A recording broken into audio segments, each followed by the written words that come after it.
Interesting question बनता है, sir हमारे स्कूल में तो ये कराया नहीं और डिलीट करा दिया। ऐसे सुनने को आता है काफी बार ना कि मतलब इतनी सारी थ्योरी है तो 4 पेजेस डिलीट हो गए, कुछ भी हो सकता है, 11th में सब अपने हिसाब से चल रहे हैं। बट मैं कह रहा हूँ कि प्लीज, पढ़ना सब कुछ है, याद वही करना जितना आपके कोर्स में है, पढ़ना सब कुछ है, छोड़ना कुछ भी नहीं। Qualitative characteristics of accounting information, sir हमने तो पढ़ा है कि only those transactions are recorded which can be measured in terms of money. हमने तो लिमिटेशंस में पढ़ा था कि accounting ignores qualitative aspects, yes और नो। हमने तो उसकी इंपॉर्टेंट लिमिटेशन है कि ignores those transactions which can not be measured in terms of money. तो ये वो बात नहीं कर रहा है, ये सेपरेट क्वेश्चन है। Qualitative characteristics of accounting information, the fundamental characteristic of accounting information is true and fair. जो अभी आपके फाइनेंशियल स्टेटमेंट्स हैं, दे should be true and fair, correct position दिखाएं वो बिजनेस की। बिसाइड्स दिस, कह रहे ओके ट्रू एंड फेयर होना तो जरूरी है ही है। Besides this, qualitative characteristics are attributes that make the accounting information useful to the users. Number one, the accounting information should be reliable. So these are the qualitative characteristics which will make the accounting information useful to the users, more meaningful. Number one, reliability. Accounting information should be reliable. Reliability of information means it should be verifiable. It should be free from bias. It should be free from a material error. मतलब एक एक करके बात करते हैं। It should be verifiable. मतलब every transaction that you are entering in the books should be supported by proper documentary evidence. अगर आप बोल रहे हैं कि आपकी सेल 100 करोड़ है, बिल्कुल मान लेंगे 100 करोड़ है, आपके पास सेल्स इनवॉइस होनी चाहिए 100 करोड़ की। Every transaction should be verifiable. Clear? Verifiable का मतलब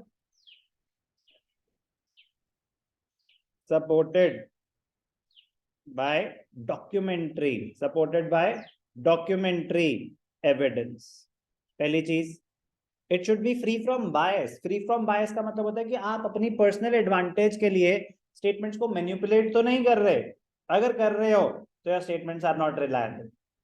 अब ये क्या कोई अकाउंटिंग एस्पेक्ट, कोई मॉनेटरी टर्म में मेजर हो सकती है बात? नहीं, बिल्कुल भी नहीं हो सकती। तो कह रहे कि इसीलिए ये कैरेक्टरिस्टिक्स होना जरूरी है। अगर ये सारे कैरेक्टरिस्टिक्स फुलफिल हो रहे हैं, then your statements are more meaningful. True and fair तो ठीक है, but they are more useful to the users. They are depicting the actual position of the business. And they should be free from material error.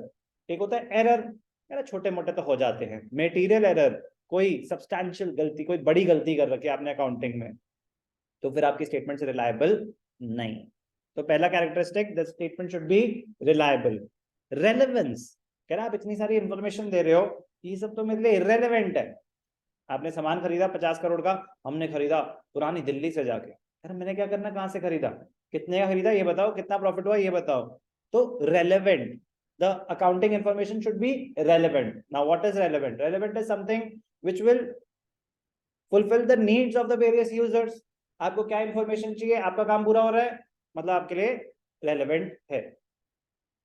Accounting information must be relevant to the user. Information is relevant if it meets the needs of the users in decision making. Third, understandability.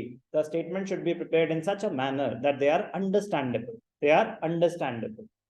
ये नहीं कि आप technical formats बना दें कोई और जिसमें समझ ही नहीं आ रहा यूजर्स को, कह रहे defeats the purpose. It defeats the purpose if the statements are not understandable. The accounting information provided through financial statements must be presented in a manner that the users are able to understand it. Comparability. Accounting statements should be prepared in such a manner that they are comparable. कोई भी चीज comparable तभी होगी जब सब same set of rules follow करेंगे।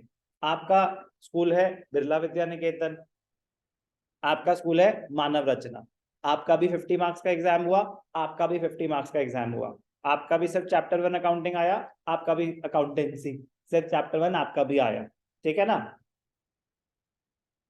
Same syllabus, same marks, सब कुछ सेम। क्या इन दोनों के मार्क्स कंपेयर हो सकते हैं अनुष्का? यस और नो? यस हो सकते हैं, हो सकते हैं, नहीं हो सकते। Good answer. नहीं हो सकते, क्यों नहीं हो सकते? दो अलग स्कूल्स हैं, क्वेश्चन पेपर बिल्कुल अलग होगा, जो टीचर्स पेपर्स चेक कर रहे हैं वो बिल्कुल अलग होंगे। तो क्या ये कंपेरेबल थे? क्या इन दोनों के मार्क्स कंपेरेबल थे? नहीं थे। बट अब बोर्ड एग्जाम दिया आपने, आप बिरला में हो या मॉडर्न विद्या निकेतन में हो या सेंट जॉर्जेस में हो या शिवनाथर में हो, आप किसी भी स्कूल में हो, बोर्ड एग्जाम दिया आपने, तो क्या आपका रिजल्ट कंपेरेबल है? सर वो भी तो डिपेंड करता है ना पेपर चेकिंग के लिए किसके पास गया। अरे बेटा वो अनकंट्रोलेबल फैक्टर्स है, वो अनकंट्रोलेबल फैक्टर्स है, बट पेपर तो सबका सेम था, सारे टीचर जो चेक कर रहे हैं सबके पास सेम आंसर की गया होगा, तो yes the results are comparable. तो कंपेरेबिलिटी तब पॉसिबल होती है जब सेम सेट ऑफ रूल्स सब फॉलो कर रहे हैं। अगर फाइनेंशियल स्टेटमेंट्स का एक फिक्स फॉर्मेट प्रिस्क्राइब किया हुआ है कंपनीज एक्ट ने और सब वो फॉलो करें तो फाइनेंशियल स्टेटमेंट्स कंपेरेबल होंगी। Comparability means that the user should be able to compare accounting information of the enterprise. दो टाइप के कंपैरिजन है, इंटर फर्म इंट्रा फर्म, ये सब मैं ऑलरेडी बता चुका हूं। इंट्रा सेम कंपनी का करंट ईयर को प्रीवियस ईयर के साथ कंपेयर कर रहे हैं, इंटर एक कंपनी का रिजल्ट दूसरी कंपनी के साथ कंपेयर कर रहे हैं, इधर with that of other periods known as intra firm. तो कंपैरिजन का पॉसिबल, ये तो कंपैरिजन का मीनिंग बता रहे हैं, बट मैं कह रहा हूं कि कंपैरिजन आपको अंडरस्टैंडिंग के लिए पता होना चाहिए। कंपैरिजन तभी पॉसिबल होता है जब सब same set of rules, set of accounting principles follow करेंगे। तो अगर ये क्वालिटेटिव कैरेक्टरिस्टिक्स फुलफिल हो रहे हैं अकाउंटिंग इंफॉर्मेशन में, तो जो आपकी अकाउंटिंग इंफॉर्मेशन है it will be considered useful to the users.